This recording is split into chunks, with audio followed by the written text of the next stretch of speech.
On s'est donné, disons, 3-4 ans pour vraiment bien amener le projet, faire aussi optimiser le bateau pour se relancer sur un trophée Jules Verne. Et il nous faut le temps de pouvoir faire ça, donc ce ne sera pas avant 2015-2016.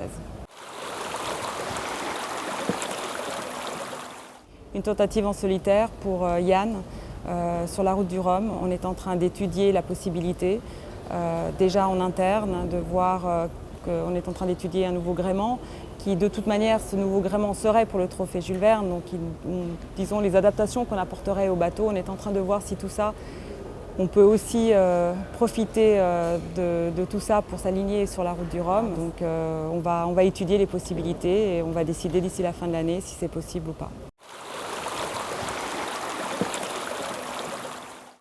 Je pense que quand on est à la barre d'un multicoque, on sent vraiment plus les éléments, c'est beaucoup plus volage, on sent la force du vent, le bateau réagit tout de suite, il accélère, il freine. On est beaucoup plus en adéquation avec les éléments que ce qu'on pourrait trouver sur un grand monocoque.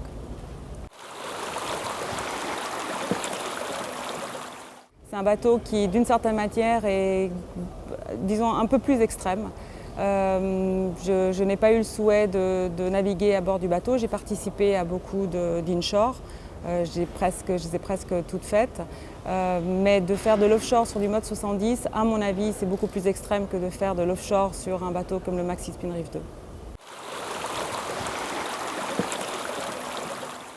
Mon poste à bord, c'est barreur, c'est mon défi personnel. Je veux pouvoir réussir à barrer ce bateau dans des conditions qui seront, au fur et à mesure, je vais élever le curseur.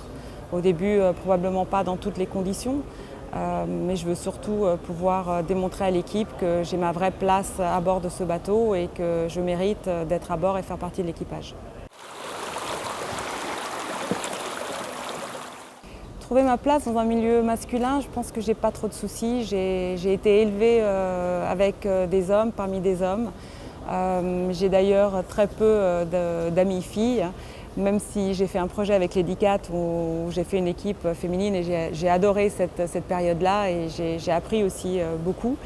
Mais ça ne me fait pas peur. C'est quelque chose que j'ai vécu, où je me sens à l'aise et c'est pas quelque chose qui me procure une difficulté, disons.